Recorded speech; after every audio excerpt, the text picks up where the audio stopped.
Secundaria tercer grado. Matemáticas. Ecuación cuadrática. Procedimientos informales. Enfatizar el uso de procedimientos personales para resolver una ecuación cuadrática. ¿Qué tal, alumnas y alumnos que cursan tercer año de secundaria? Esta es una nueva emisión de Aprende en Casa. Es un gusto que nos acompañen desde la comodidad de sus hogares. Les damos la bienvenida a una nueva sesión de la asignatura de Matemáticas. Preparen hoja y lápiz para realizar las actividades que les presentaremos. Recuerden que los apuntes y productos deben integrarlos en su carpeta de experiencias para que los presenten a sus docentes, compañeras y compañeros una vez que regresen a las aulas. De esta manera será más fácil retomar los temas. Antes de iniciar con los contenidos, tengan presente que la mejor decisión en esta contingencia es quedarse en casa, así como aplicar la sana distancia y aprovechar al máximo el tiempo que pasen en sus hogares. En esta etapa hay momentos para todo, desde relajarse, divertirse y estudiar, hasta reflexionar sobre esta singular experiencia de aislamiento voluntario que seguramente nos marcará positivamente, ¿no creen? Además, les sugerimos que durante este periodo de confinamiento sigan fomentando un ambiente saludable para su aprendizaje en casa. Lo anterior lo pueden lograr al generar relaciones interpersonales basadas en la empatía, respeto y tolerancia y con sus contribuciones al trabajo equitativo en el hogar.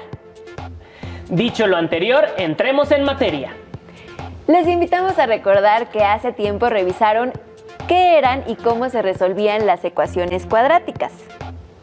Por cierto, esos métodos que estudiaron no son los únicos que existen para resolver las ecuaciones, por lo que en esta ocasión aprenderán cómo resolverlas mediante procedimientos informales. Suena interesante, ¿verdad? Para comenzar, es importante que conozcan cómo aplicar la fórmula general a un problema. En el siguiente video lo observarán a detalle. Se quiere hacer una caja de 50 centímetros cúbicos de volumen con una cartulina cuadrada. Para hacerla se cortan cuadrados de 2 centímetros de lado en todas las esquinas. ¿Cuánto mide el lado de la cartulina? Para resolver este problema se recomienda hacer una figura en la cual podamos traducir el problema. Se dibuja un cuadrado que representa a la cartulina.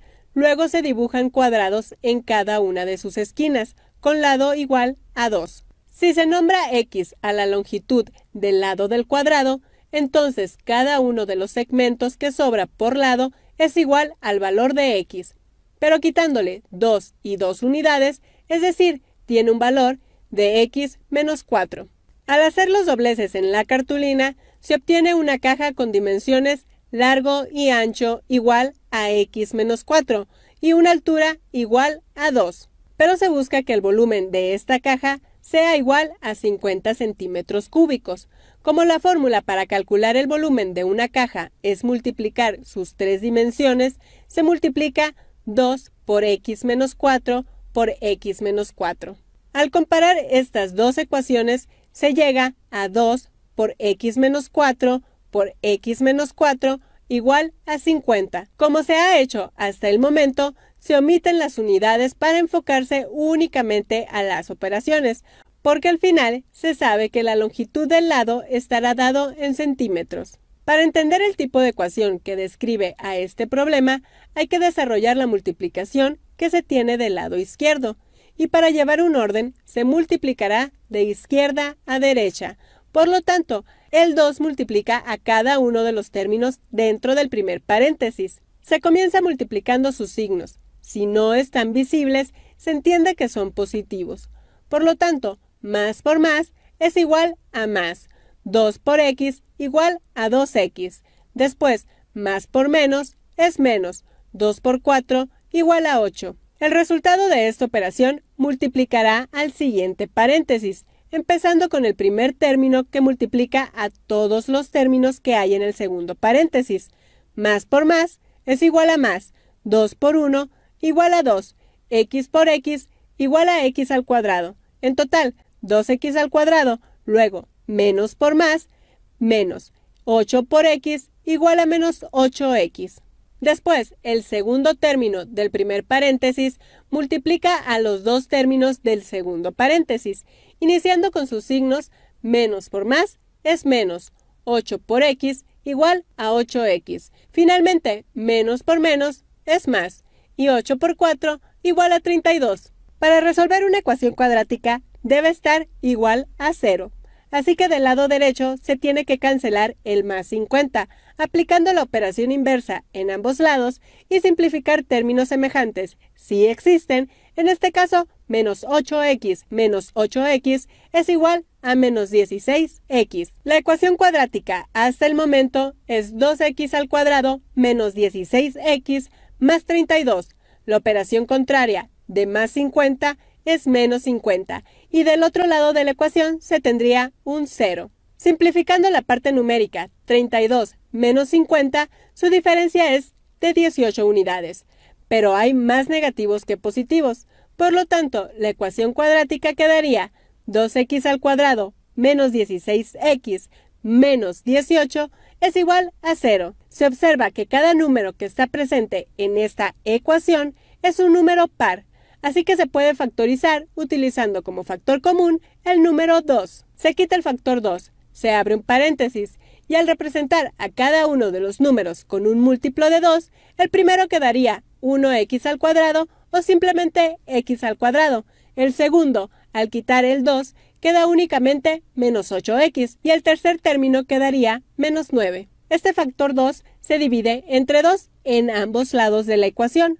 En el lado izquierdo se hace 1 o se cancela, y en el lado derecho, al tener 0 entre 2, se obtiene otro 0. De esta manera, se llega a una ecuación cuadrática simplificada que es más sencilla de trabajar con respecto a la primera que se había obtenido. Sin embargo, con ambas se puede trabajar para buscar su solución. Una vez que se tiene la ecuación cuadrática ordenada, empezando con el término al cuadrado, luego el lineal y luego la parte independiente igual a 0, es posible identificar a las variables a, b y c, las cuales al sustituirse en la fórmula general se encuentra el valor de la incógnita x. La variable a es igual al número que multiplica a x al cuadrado. Si no está visible, se entiende que es 1 positivo.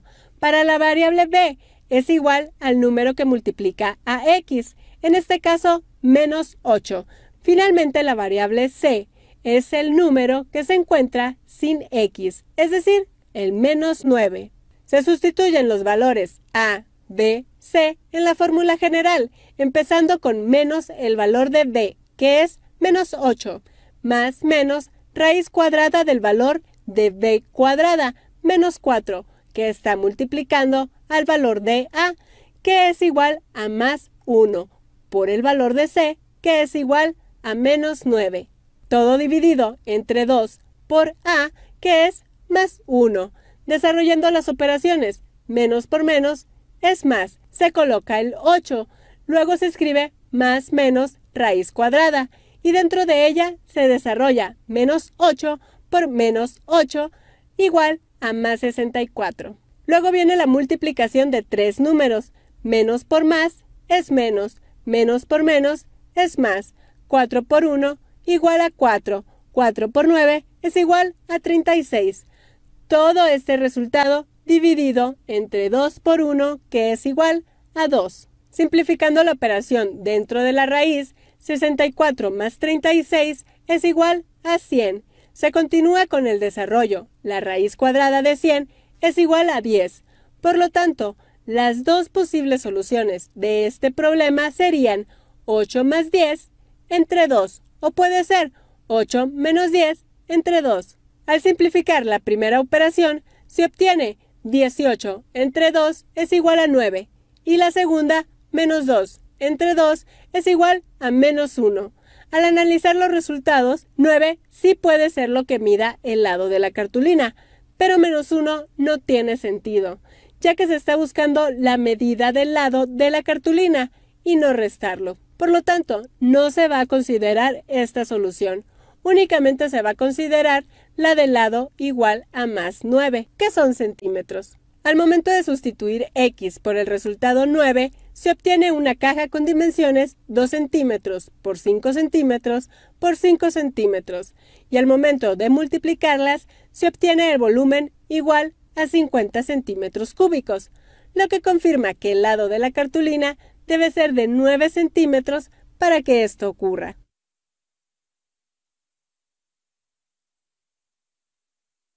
La fórmula general es una estrategia muy común, sin embargo, a la hora de resolver una ecuación cuadrática, contamos con otras herramientas, por ejemplo, sacar la raíz cuadrada. Para ejemplificar lo anterior, les presentamos a continuación un caso en el que se utiliza la raíz cuadrada como estrategia para resolver una ecuación cuadrática. ¡Corre video! Bien. Crea una lista de pasos ordenados que resuelvan la siguiente ecuación. Y si te das cuenta, tengo aquí esta ecuación cuadrática. Entonces, lo que quiero que hagas justo ahorita es que pauses el video e intentes resolver este problema por ti mismo. Utiliza cada uno de estos pasos y ve en qué orden los vas a utilizar para que así podamos resolver esta ecuación que tenemos aquí. Así que no pierdas tiempo e intenta resolverlo por ti mismo. Muy bien, una vez que ya estoy suponiendo que ya lo hiciste por ti mismo, voy a intentar resolver este mismo problema. Y para eso, déjame copiar esta misma ecuación de este lado. Tengo un medio, ok, que multiplica a x más 5, a x más 5, esto a su vez elevado al cuadrado, y a esto le sumamos 2, ok, y esto es exactamente lo mismo, es lo que nos dice la ecuación, que 42.5.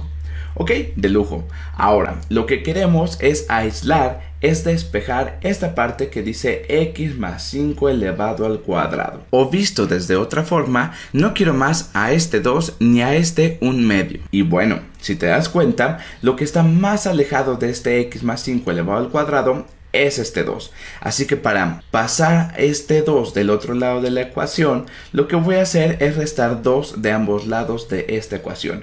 Voy a restar 2 de este lado, pero es que si resto 2 de este lado de la ecuación, esta expresión ya no se va a mantener igual. Fíjate que lo que tengo escrito aquí de color verde me está diciendo que estas dos expresiones son iguales. Si lo que quiero es que se mantenga la igualdad, entonces todo lo que haga del lado izquierdo lo voy a tener que hacer también del lado derecho. Por lo tanto, voy a restar 2 de ambos lados de esta igualdad. Y de este lado, más 2 menos 2 se van a ir. Y solamente me voy a quedar con esta parte que tengo aquí. De hecho, la voy a poner con este color. Me voy a quedar con un medio que multiplica a x más 5 elevado al cuadrado, y esto es exactamente lo mismo que 42.5 menos 2, lo cual es 40.5. De lujo. Ok. Y bueno, antes de seguirnos resolviendo esta ecuación, como ya resolví el primer paso, voy a ponerlo justo aquí. Mi primer paso fue restar 2 de ambos lados de la ecuación, así que déjame tomar un color un poco más oscuro y está justo aquí, restar 2 de ambos lados. Por lo tanto, voy a decir que este es mi primer paso. Mi primer paso es restar 2 de ambos lados, y es más, déjame escribirlo aquí. Mi primer paso es restar 2 de ambos lados. Ok, ya tengo mi primer paso. Ahora, recuerda que lo que queremos despejar es esta parte de aquí antes de despejar a x, y por lo tanto me estorba este 1/2. Para quitar este 1/2, ¿qué te parece si multiplicamos todo, tanto el lado izquierdo como el lado derecho, por 2? Voy a multiplicar esta parte por 2 y voy a multiplicar esta parte también por 2. De tal manera que 2 por 1/2, bueno, pues esto es lo mismo que 1. 2 entre 2 se va, 1 entre 1 se va, y solamente me quedo con x más 5 elevado al cuadrado, que es justo lo que quería. X más 5 elevado al cuadrado, y esto es exactamente lo mismo que 40.5 por 2, y 40.5 por 2 es lo mismo que 80 más 1, 81. Ok, x más 5 elevado al cuadrado es lo mismo que 81. Por lo tanto, ya tengo mi segundo paso para resolver esta ecuación, que fue multiplicar por 2 de ambos lados. Este es mi segundo paso y lo voy a escribir aquí. Lo que hice fue multiplicar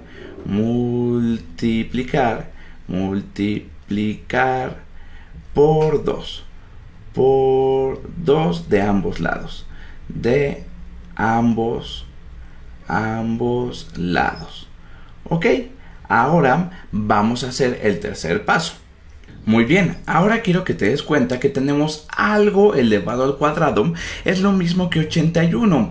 Por lo tanto, estoy diciendo que esta parte, x más 5, es exactamente igual a la raíz positiva y negativa de 81.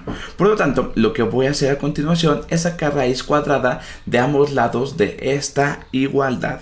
Y me va a quedar que x más 5 es exactamente lo mismo que la raíz cuadrada, pero recuerda que tenemos dos raíces, una positiva y una negativa. La raíz cuadrada positiva y negativa de 81.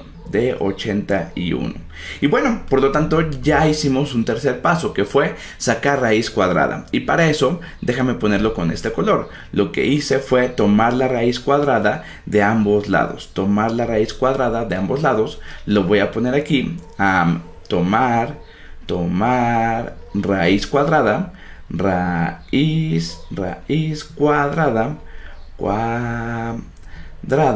Ok, y ahora voy a reescribir esta ecuación para que nos quede algo más ordenado. Es decir, esto nos quedaría que x más 5 es lo mismo que más menos 9. Menos 9. De lujo. Ahora lo que quiero despejar aquí es a x y ya casi acabamos. Si te das cuenta, lo único que me hace falta es quitar este 5. Y para quitar este 5, lo que voy a hacer es restar 5 de ambos lados de la ecuación. Recuerda que tengo que hacerlo de ambos lados para que la ecuación se mantenga. Y por lo tanto, lo voy a hacer de este lado y también lo voy a hacer de este lado. Ok, de tal manera que de este lado, este 5 y este menos 5 se van a ir y solamente me voy a quedar con x. X es exactamente lo mismo que más menos 9 menos 5. Y bueno, eso lo puedo escribir como menos 5 más menos 9.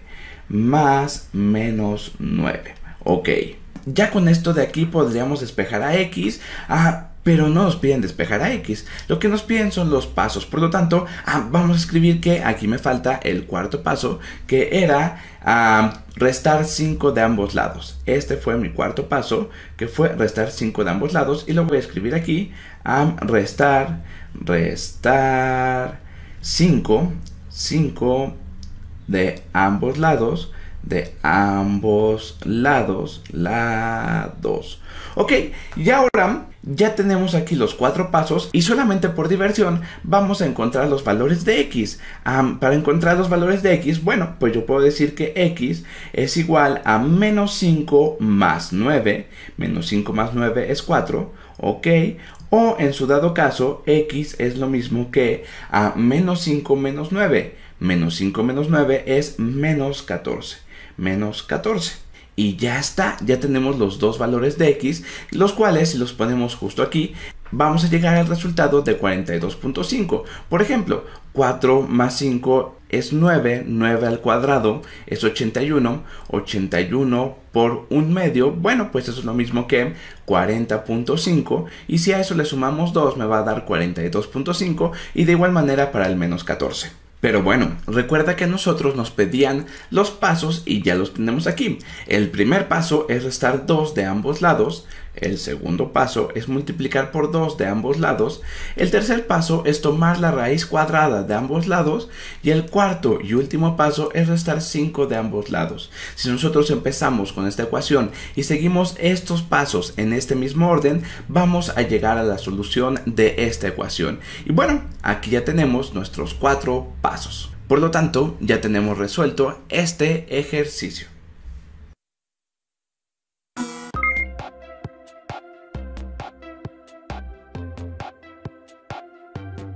Ha llegado el momento de llevar a la práctica la resolución de ecuaciones cuadráticas. Para tal efecto, tomen sus materiales y anoten la siguiente actividad. Este ejercicio deben integrarlo en su carpeta de experiencias. En primer lugar, elaboren una tabla con 2 columnas. En la columna de la izquierda, anoten a X con los números del -3 al 3, como lo observan en pantalla. En la columna de la derecha, coloquen X cuadrada y eleven al cuadrado los números de la izquierda. Finalmente, grafíquenlos y respondan: ¿qué figura se forma? ¿Qué ecuación graficaron? Además, en su libro de texto resuelvan los ejercicios de ecuaciones cuadráticas. Fíjense bien qué estrategia pueden usar en cada uno de ellos. También les recomendamos el libro Ecuaciones cuadráticas y funciones cuadráticas de CK12 Foundation, en el que encontrarán más planteamientos de problemas de estas ecuaciones. Hemos llegado al final de esta sesión, pero les invitamos a seguir estudiando los contenidos de las asignaturas que cursan en Aprende en Casa. ¡Nos vemos pronto!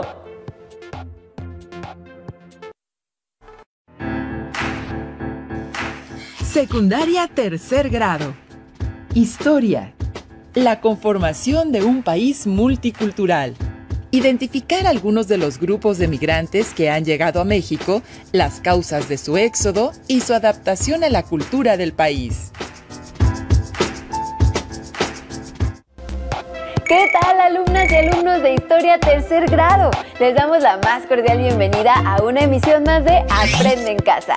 Deseamos se encuentren bien, rodeados de sus seres más queridos y con la mejor actitud para estudiar y compartir conocimientos desde sus hogares. Así es, ¿alguna vez se han puesto a pensar que a partir de un momento complicado se logra asimilar algo nuevo para ser más fuerte? ¡Claro! Me ha pasado en otras ocasiones y aunque no siempre es sencillo, tienes razón en mencionar que las situaciones de este tipo finalmente nos hacen mejores personas. Esa es la actitud que debemos tener ante esta contingencia y ustedes podrán volver más fortalecidos a sus escuelas.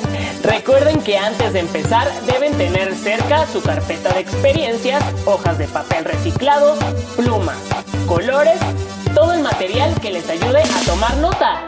Y lo más importante, incluir la tolerancia y constancia, que son ingredientes muy importantes en esta nueva forma de aprender. ¡Empezamos! En esta ocasión hablaremos de la historia de México. Será como una aventura de viaje en el tiempo que nos ayudará a comprender la conformación de la multiculturalidad de nuestro país.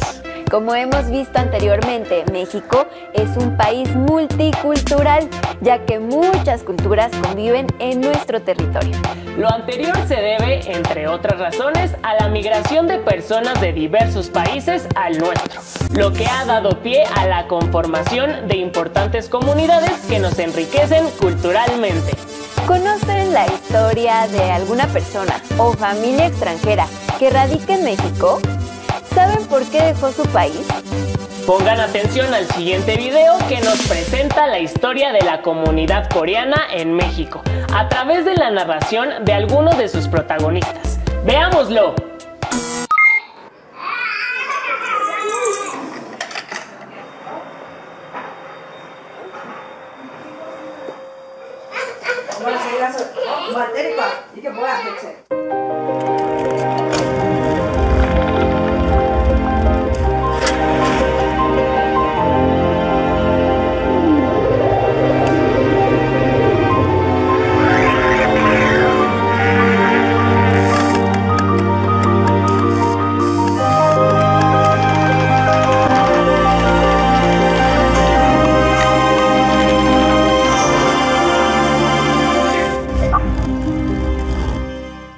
Hola, mi nombre es Sonia, soy coreana, tengo 41 años y soy ama de casa.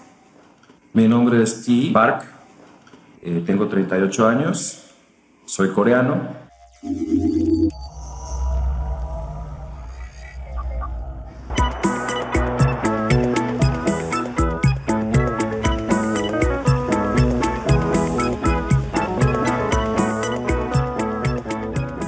Yo nací en Mérida, Yucatán, en 1929. Por lo tanto, tengo 81, 82 años. Mi abuela enviudó y ella levantó a sus hijos a como de lugar en las haciendas henequeneras, donde los hacendados repartieron a las familias coreanas para el trabajo del corte del henequén, que fue la época famosa del oro verde. Fue el presidente Porfirio Díaz, con el objetivo de modernizar al país, quien abrió las puertas a inmigrantes extranjeros que estuvieran dispuestos a colonizar y poblar el país.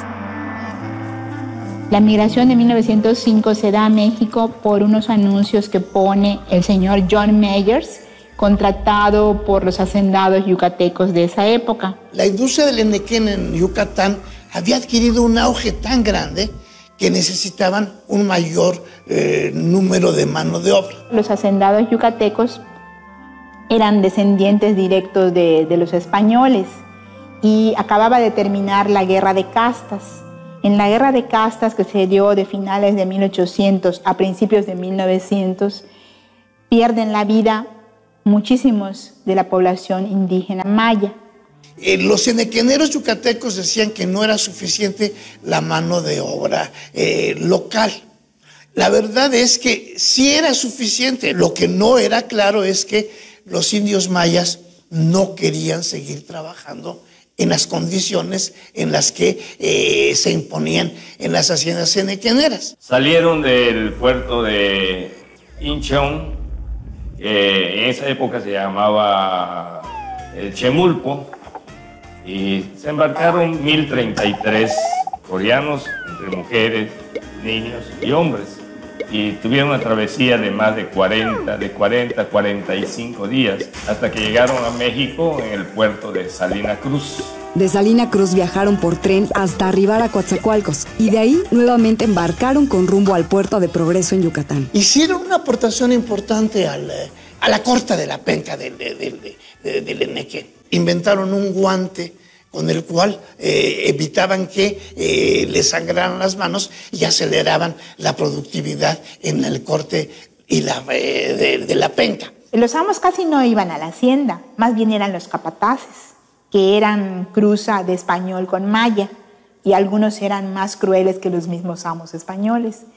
Pero es por esto que los coreanos aprendieron primero a hablar maya que a hablar español. ¿Por qué? Porque eran con los que más convivían.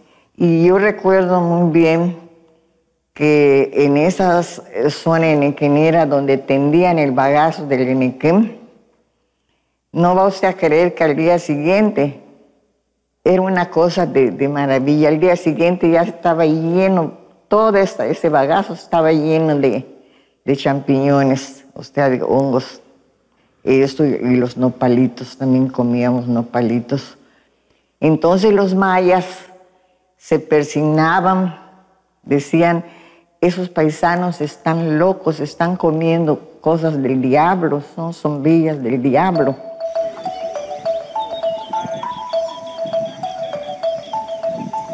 Tenía cerca de 10 años cuando dejamos Corea y esto básicamente por cuestiones económicas. En ese entonces la economía del país era muy mala. Llegamos a México en el año 1990. Nos venimos en 1978 porque mi papá estaba trabajando para una cementera y esa cementera lo invitaron para que viniera a trabajar aquí. Con Sonja fue genial porque pues teníamos algo que compartíamos, porque crecimos más o menos de la misma forma. Podía comunicarme mejor con ella y a su vez presentar a mis papás. Él estaba comprometido.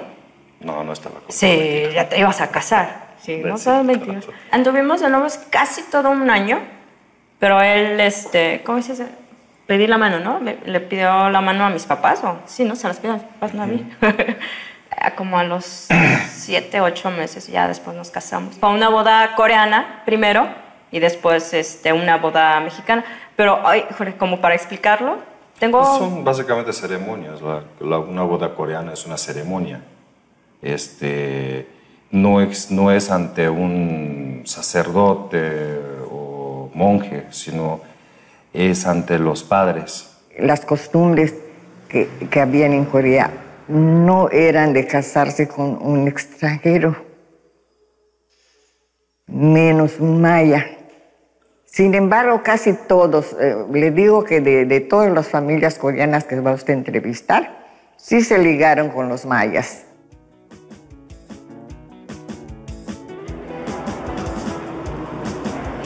Mi hermanita, este es mi hermano, fue mi hermano, el más bonito.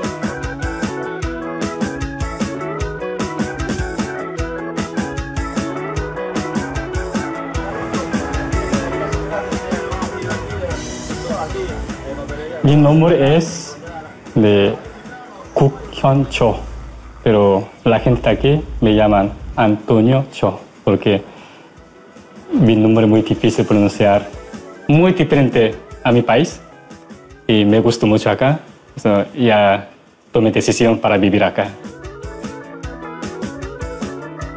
A veces yo estaba enfermo porque no podía comer bien y ni salir bien, me mareaba.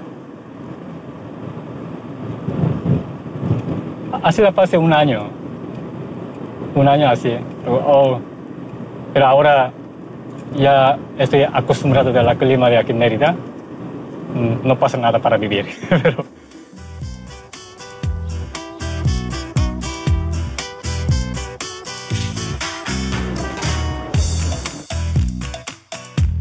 ¿Sabías que en México a un grupo de personas se les llamó Ainekens? No fueron personajes de ciencia ficción ni luchadores. Se les llamó así a los inmigrantes coreanos que fueron contratados en las haciendas de Enequén. Seguramente se derivó de la palabra Enequén, al ser pronunciada por los coreanos como Eineken.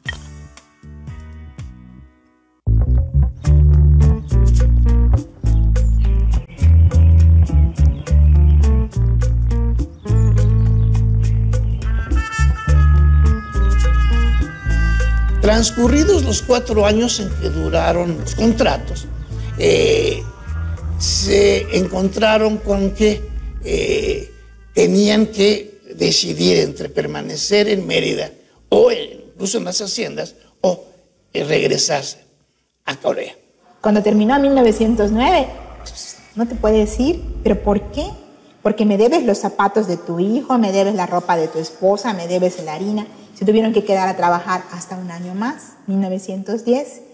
A mediados de 1910, Corea termina siendo absorbida como colonia de Japón.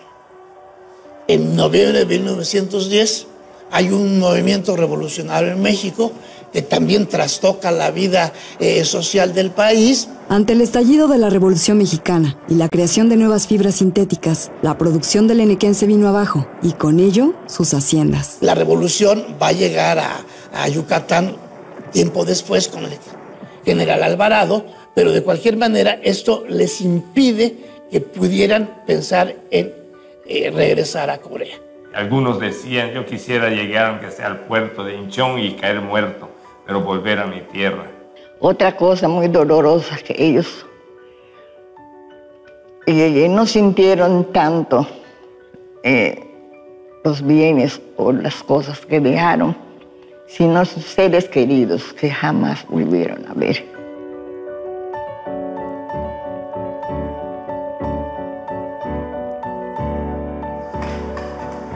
Yo tenía 8 años cuando llegué. Llegué y lo primero que me acuerdo que me costó mucho trabajo fue el idioma. Y me acuerdo mucho que un niño me decía, oye, ¿y Bruce Lee es tu tío? No sabes una idea. ¿Cómo me hacía enojar? Y yo decía, no, ¿cómo crees? ¿Cómo dices que él es mi tío? Pero ahorita que me acuerdo que, o sea, que lo pienso, dije, le hubiera dicho que sí. Sí. Y todavía hay más, ¿no?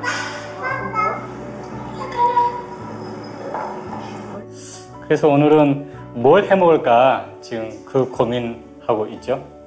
맛있는 식사를 해야 되겠다 지금 그렇게 생각하고 있죠. 칠레, 매추가 이 eso como zanahoria. Me daba mucho miedo de idioma, ¿no? Porque yo no hablaba nada de español. Y solo viendo un anuncio, buscaba diccionario, luego apuntaba una nota.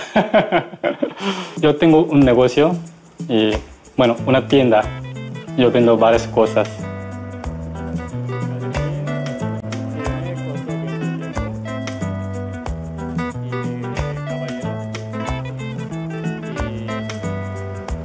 Ahora mucho calor, hay que poner color clara. Deja todo el piso, ¿no? Yo creo que es cosa más diferente que aquí y allá. Aquí la gente tiene, ¿cómo le digo? Tiene tiempo para sí mismo.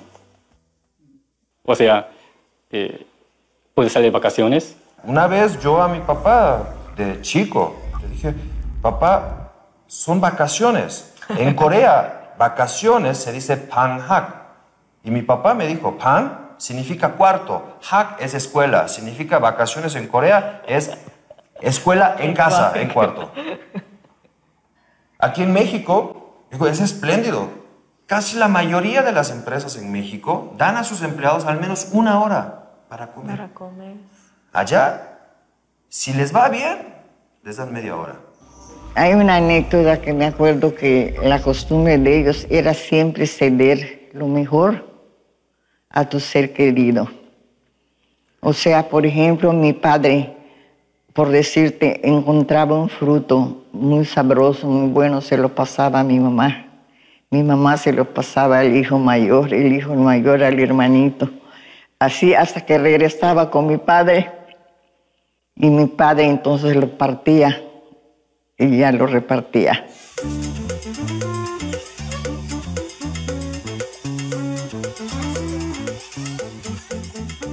Cuando nuestros primeros padres, nuestros abuelos ya llegaron aquí a la ciudad de Mérida, pues ellos tuvieron la idea de asociarse. Y ahí se reunían para celebrar sus sesiones, y casi siempre era de lamentos, de corajes por lo que Japón había hecho con Corea, ¿verdad? Y funcionó muchos años. Pero de esas que fundaron la primera asociación coreana, pues se fueron muriendo. Algunos por los hijos que se fueron a vivir a otro lado, fueron llevando. La cosa que se desintegró. Al verse imposibilitados para regresar a su país, una parte de los trabajadores coreanos se desplazaron a ciudades como Tijuana y la Ciudad de México en busca de nuevas oportunidades. En los años 30 llegan a la Ciudad de México. Y aquí empezaron a buscar otro tipo de trabajos que poco a poco los fueron llevando, incorporándolos al comercio. Hubo quienes fueron zapateros. En fin, se dedicaron a muy diversas pequeñas actividades. Tuvieron que aculturarse forzosamente a México. En los años 50 empieza un nuevo éxodo que los lleva a Tijuana. Atraídos por el desarrollo que Tijuana tiene en la zona fronteriza con México, y allá llegan un buen número de ellos que vienen de la Ciudad de México, de Yucatán y de otros lugares, y que son los que forman, digamos, la tercera comunidad coreana. Podemos hablar de 3 comunidades de esos grupos originarios: Mérida, la Ciudad de México y Tijuana. ¿Sabías que la tendencia mundial de hoy es el corte de cabello estilo coreano y que México no es la excepción? En México, los emos adoptaron este corte como suyo, haciéndolo una seña característica de su grupo. ¿Quién diría que este corte llegaría tan lejos? Tras la Guerra de Corea y la división de esta en Corea del Norte y Corea del Sur, se dio la segunda migración hacia tierra mexicana en 1962, luego del establecimiento de relaciones diplomáticas entre México y Corea del Sur. Este acontecimiento abre una nueva era, no solo en las relaciones de ambos países, sino en el movimiento migratorio. Aquí sí habría que hablar de Moon Dae-won, por ejemplo, el patriarca del taekwondo, que llegó para una estancia temporal, iba a impartir un taller sobre taekwondo durante una semana en 1968-69, no me acuerdo exactamente, y se quedó y sigue aquí y ha hecho escuela y ya es toda una institución. Una de las cosas que yo creo que se ha permeado mucho de la cultura coreana en México es el taekwondo. Y fíjate que el taekwondo enseña eso, básicamente, disciplina.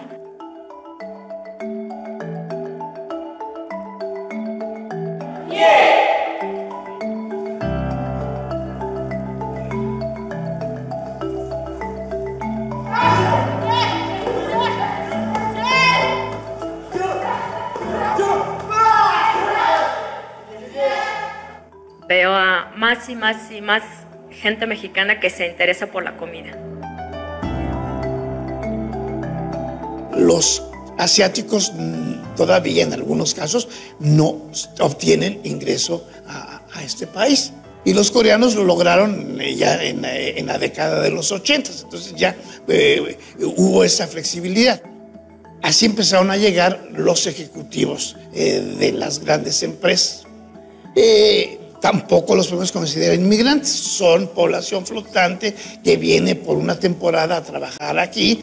Esto, desde luego, atrajo la atención de otro sector, sin migrante, que pensó que era bueno establecerse en la Ciudad de México para ofrecer servicios a esta comunidad de negocios. Y así empezaron a llegar.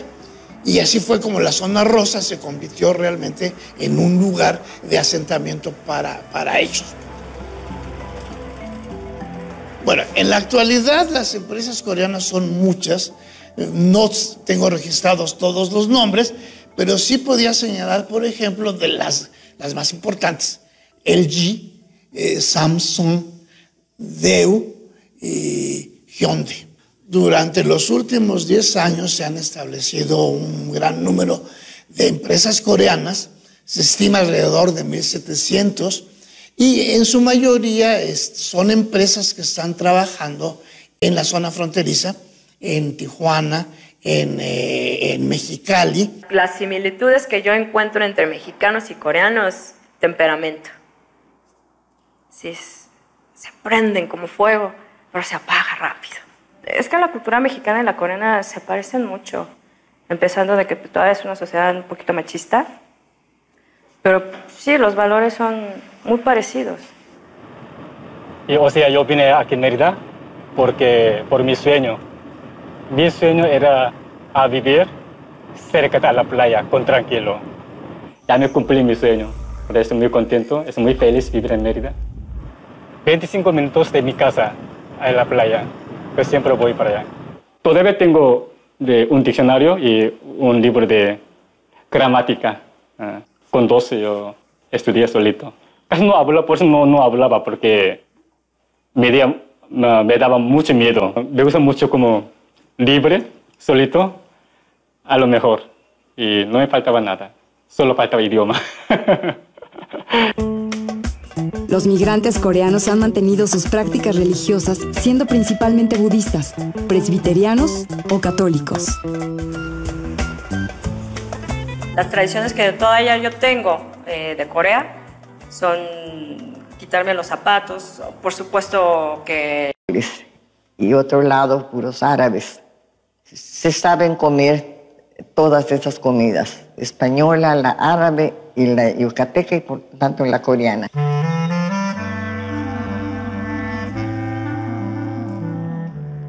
Yucatán es un estado muy pacífico y creo que los coreanos también eran pacíficos.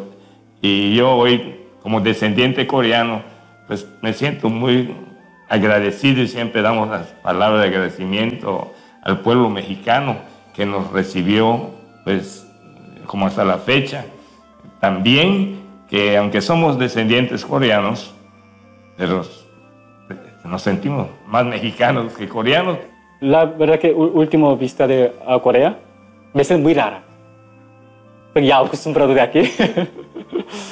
Más allá de que aprendimos, mi hermano y yo, un idioma más, aparte del coreano, aprendimos una nueva cultura. aprendimos que existe muchas otras cosas. ¿Qué es lo que me hace sentir mexicana?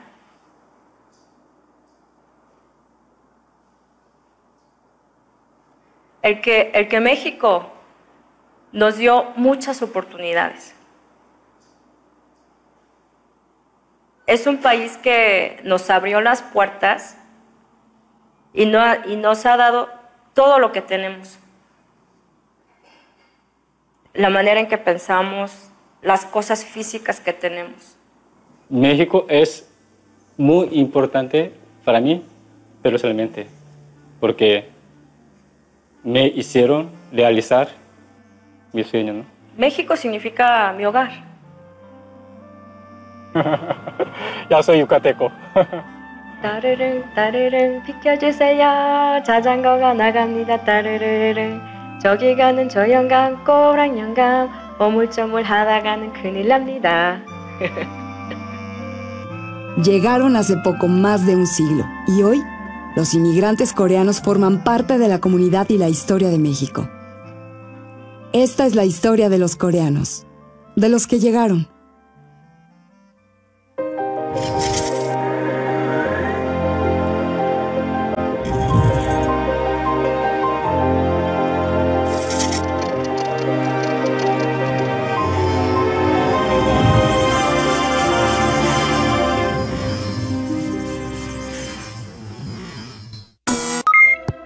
Como pudieron observar, a lo largo del tiempo, distintos motivos han provocado que personas de países extranjeros vengan a vivir a México.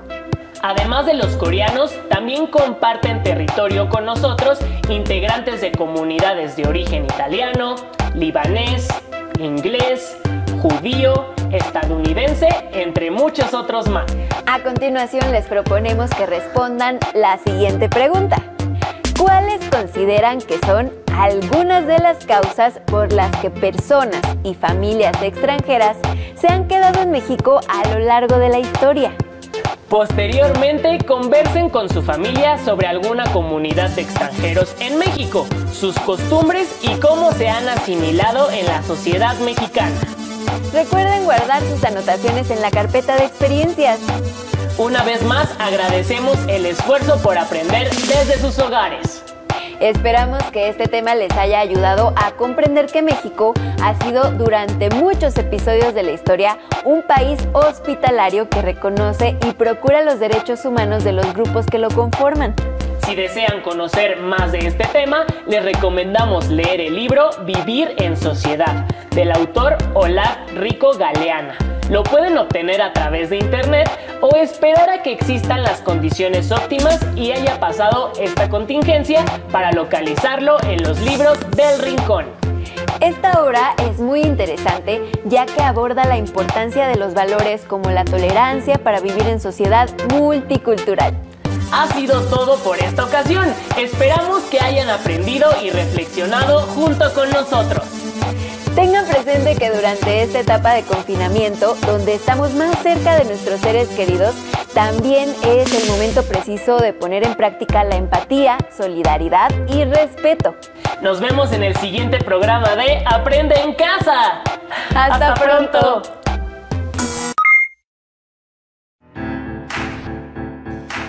Secundaria tercer grado. Ciencias. Química. ¿Cuál es el aprovechamiento de las reacciones químicas en la vida diaria y en la industria? Identificar reacciones sencillas de óxido-reducción, así como su aprovechamiento en las actividades humanas. Bienvenidas y bienvenidos a esta transmisión de Aprende en Casa, dedicada a la asignatura de Ciencias Químicas. Esta serie es un esfuerzo de la Secretaría de Educación Pública para apoyarlos con sus estudios. ¿Cuál es el aprovechamiento de las reacciones químicas en la vida diaria y en la industria?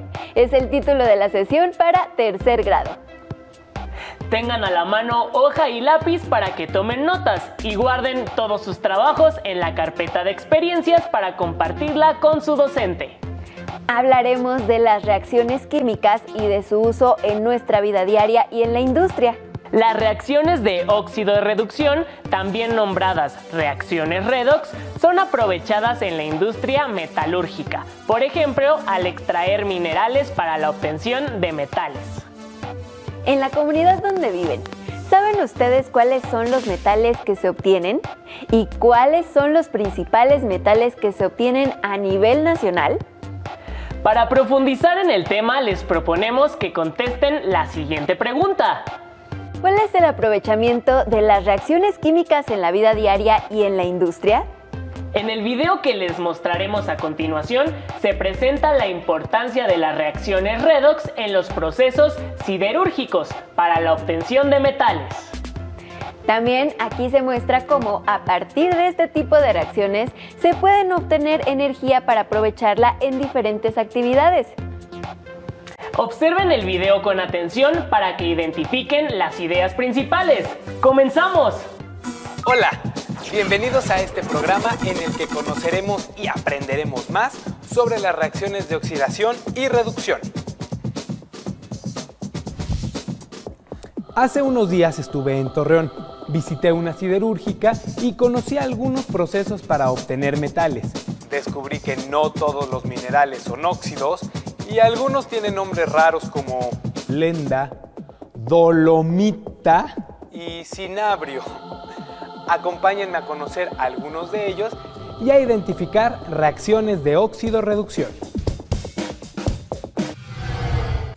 Pocos metales se encuentran como elementos en la naturaleza. Entre ellos están el oro, la plata y el platino. Durante un tiempo, a las pepitas de oro se les podía hallar en algunos ríos. Sin embargo, la mayor parte de los metales se encuentran en forma de óxidos, carbonatos, sulfuros y diversos compuestos. Estos minerales forman parte del subsuelo y son extraídos por los mineros. México se caracteriza por ser uno de los principales productores de oro, plata, plomo, cobre, zinc, hierro, azufre, coque, barita y fluorita. Para obtener metales en forma de elementos, los minerales se someten a diversos procesos físicos y químicos. Parte de dichos procesos químicos son las reacciones de óxido-reducción. Para llevar a cabo reacciones de oxidación y reducción, debe estar involucrado el oxígeno. Pero algunos minerales no lo contienen. Entonces, ¿cómo podemos saber cuál elemento se oxida y cuál se reduce? Para identificar los elementos que se oxidan o se reducen durante una reacción, los químicos acordaron crear el concepto de número de oxidación. Esta herramienta matemática se refiere a la carga asignada a cada átomo que en un compuesto puede ganar o perder electrones.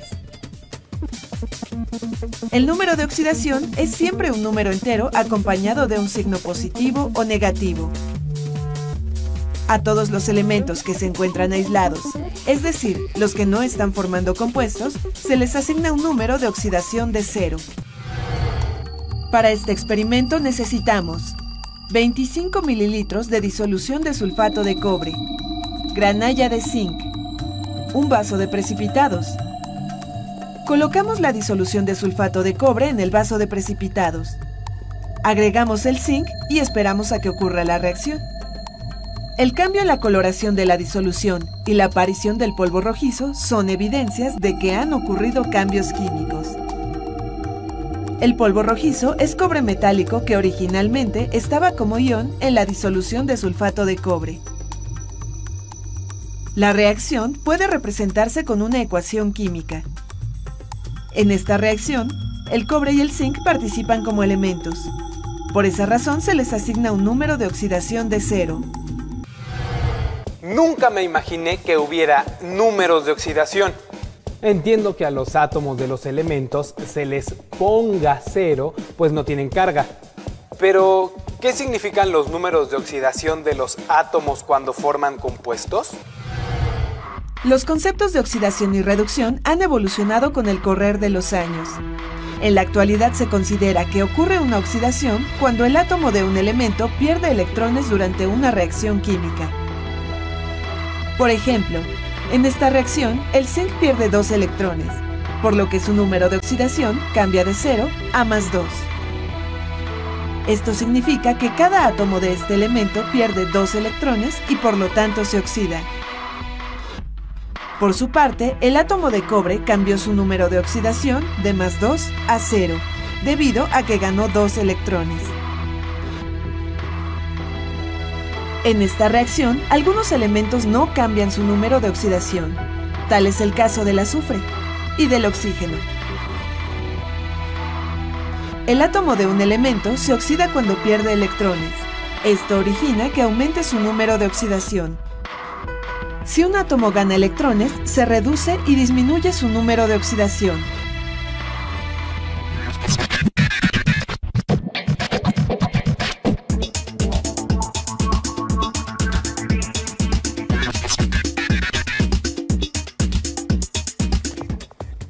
Sorpréndete, de las placas radiográficas puede obtenerse plata. Durante el proceso de revelado, las placas quedan impregnadas con algunas sustancias que contienen plata. Si se someten a tratamientos químicos que involucran reacciones de oxidación y reducción, es posible recuperar este elemento. Esto ayuda a cuidar el ambiente porque se evita que, al ser desechada la radiografía, la plata contamine el suelo y el agua. Como hemos visto, se realizan diversos procesos de oxidación y reducción a nuestro alrededor.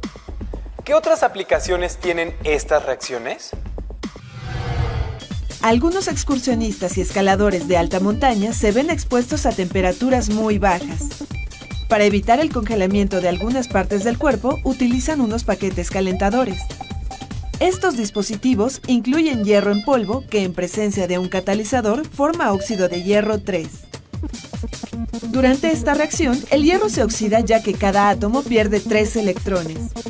Su número de oxidación cambia de 0 a 3 más. Los átomos de oxígeno se reducen, pues cada uno gana 2 electrones. También se libera energía que en este caso se usa para calentar algunas partes del cuerpo. Esta reacción es la misma que la de corrosión del hierro, pero en este caso ocurre rápidamente y libera energía en forma de calor. Claro, como el hierro está en polvo, aumenta la superficie de contacto entre reactivos y productos que, junto con el catalizador, hacen que la reacción sea más rápida. Ya voy entendiendo qué pasa con las reacciones de oxidación y reducción. Pero, ¿habrá alguna forma de saber si un elemento se oxidará o se reducirá durante una reacción? El número de oxidación de un elemento puede variar de un compuesto a otro. Por ejemplo, en estos compuestos, el nitrógeno puede tener como números de oxidación +5, -3 y +4. Sin embargo, se puede tener una idea de si un elemento se oxidará o se reducirá. Basta ubicar su posición en la tabla periódica. Los metales alcalinos del grupo 1 y los metales alcalino-térreos del grupo 2 son los que presentan mayor tendencia a oxidarse. Estos elementos tienden a perder con facilidad sus electrones. El francio es el elemento de la tabla periódica que se oxida con mayor facilidad.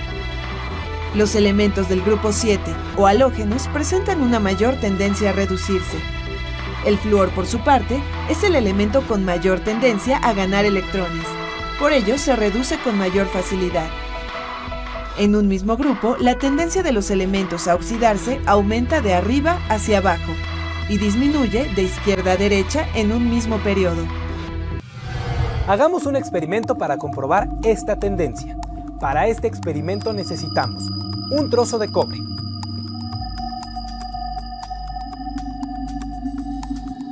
un clavo de hierro recién lijado,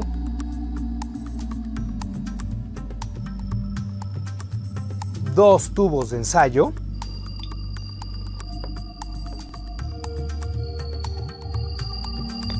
disolución de hipoclorito de sodio y una probeta.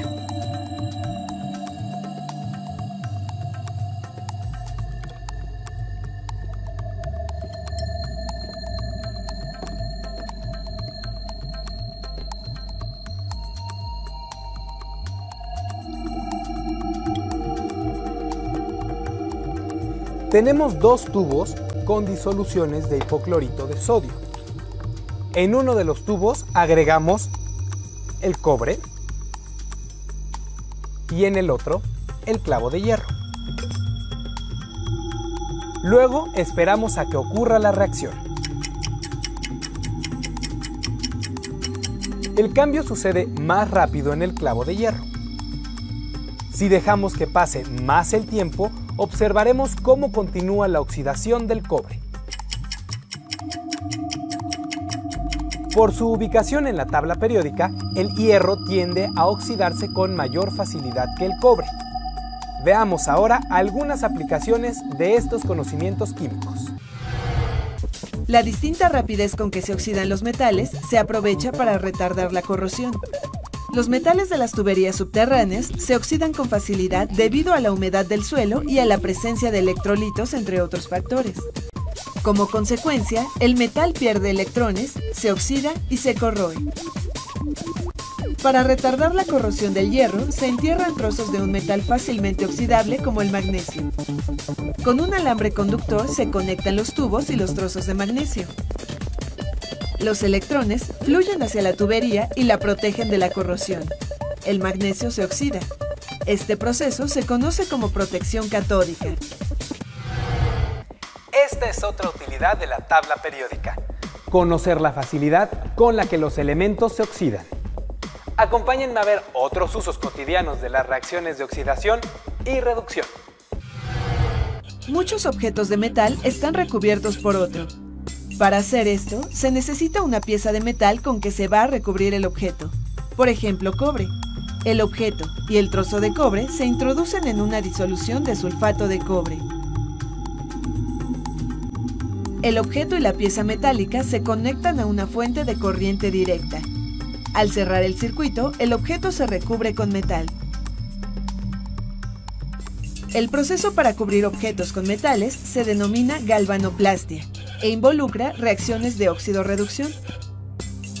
Por ejemplo, si se desea recubrir un objeto con plata, se utilizan un trozo de plata y una disolución de cianuro de plata. Al cerrar el circuito, los electrones fluyen del polo negativo hacia el objeto, mientras que los iones de plata de la disolución se desplazan hacia el objeto. Al llegar a él, los iones ganan electrones y la plata se deposita sobre el objeto. La plata se reduce porque gana electrones. En el polo positivo se forman iones de plata que migran hacia la disolución. De esta forma se cuenta con más iones de plata para recubrir el objeto. La plata se oxida ya que pierde electrones. Cuando algunos objetos de hierro se cubren con cromo, el proceso se conoce como cromado. En cambio, si se utiliza zinc, lo que se obtiene es el hierro galvanizado. Resultó interesante conocer tantas aplicaciones de las reacciones de óxido-reducción. La elaboración de muchos objetos de uso cotidiano implica este tipo de cambios químicos. También hemos identificado la utilidad que tiene la tabla periódica para predecir lo que sucederá cuando se llevan a cabo estas reacciones, es decir, cuál será el elemento que se oxidará y cuál el que se reducirá. Con razón los químicos valoran tanto esta herramienta. Hemos llegado al final de este programa. Espero que lo hayan disfrutado tanto como yo. Hasta luego. En el video se presentan diferentes actividades experimentales para ejemplificar la transferencia de electrones en las reacciones redox, a partir de ecuaciones químicas y modelos. También se muestra cómo pueden recubrirse los metales para evitar la corrosión. Veamos otro video en el que se presenta la transferencia de electrones en reacciones redox mediante el modelo de Bohr. Conoceremos diferentes procesos en los que intervienen las reacciones de óxido-reducción. Pongan mucha atención para poder responder a las preguntas que haremos más adelante.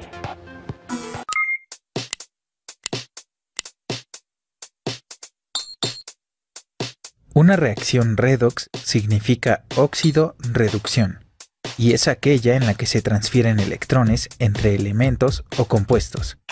De esta forma uno se reduce y otro se oxida. Las más comunes son aquellas en las que interfiere el oxígeno, como en la putrefacción o la fermentación de las frutas. el deterioro de los metales, la combustión e incluso la respiración y la fotosíntesis. En estos casos es sencillo saber qué elemento del compuesto sufre la oxidación y cuál se reduce. El que pierde electrones de oxígeno es oxidado y el que gana electrones de oxígeno es reducido.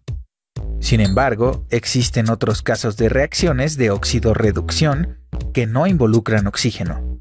Un ejemplo es la reacción que produce la luz al chocar con los granos de bromuro de plata al revelar fotografías en blanco y negro. En las reacciones de óxido-reducción donde no participa el oxígeno y se requiere identificar qué elemento está reducido y cuál oxidado, se consultan los números de oxidación de cada elemento. El número de oxidación es un número entero que se le asigna a cada elemento y representa la carga imaginaria por la cantidad de electrones ganados o perdidos de un átomo durante una reacción química. Para asignarlo existen algunas reglas. 1. El número de oxidación de un elemento sin combinar es 0. 2. El número de oxidación del flúor es 1 menos en todos sus compuestos. 3. El átomo menos electronegativo perderá electrones y se le asigna una carga eléctrica positiva. El más electronegativo es el que ganará electrones y se le asigna una carga eléctrica negativa. La electronegatividad es la tendencia a ganar electrones. Con ayuda de la tabla periódica puedes identificar qué elementos son más o menos electronegativos, ya que el nivel aumenta de izquierda a derecha y de abajo hacia arriba. 4. Las familias 1 y 2 tienen un número de oxidación 1 más y 2 más. Los alcalinos tienen un electrón de valencia y los alcalinotérreos 2.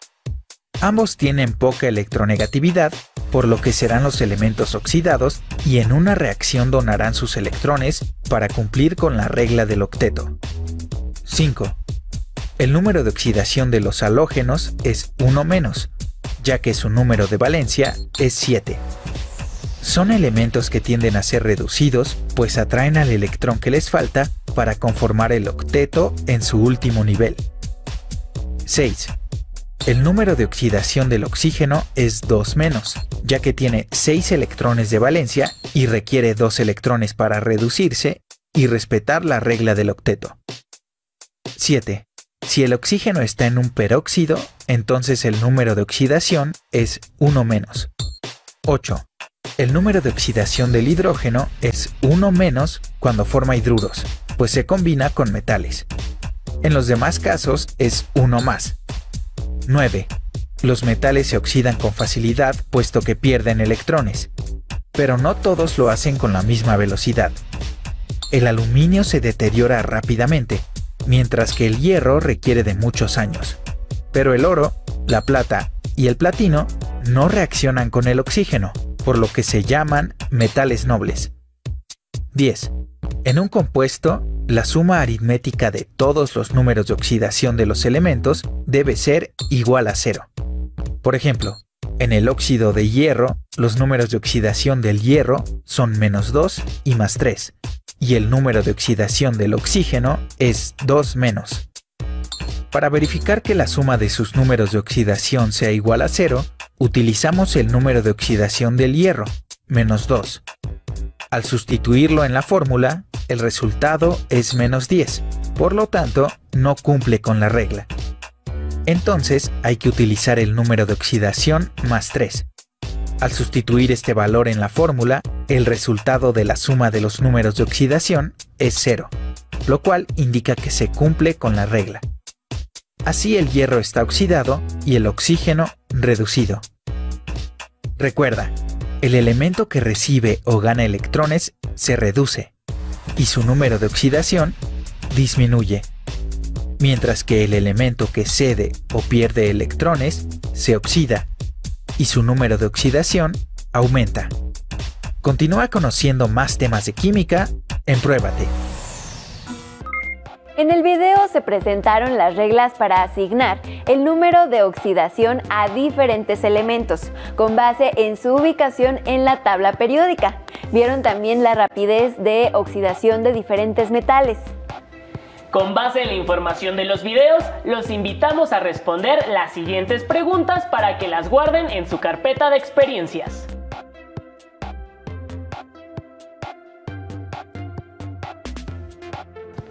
¿Cuáles son los procesos en los que intervienen las reacciones redox?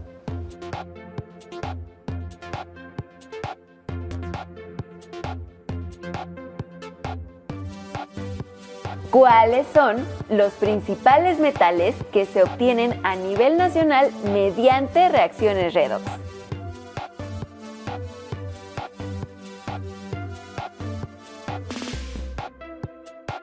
¿Cuál es el aprovechamiento de las reacciones redox en las actividades humanas?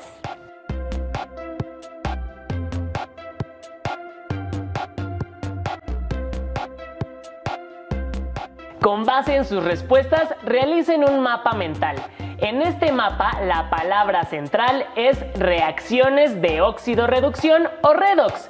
Recuerden que su mapa, mientras más ramificaciones presente, reflejará una mayor comprensión del tema.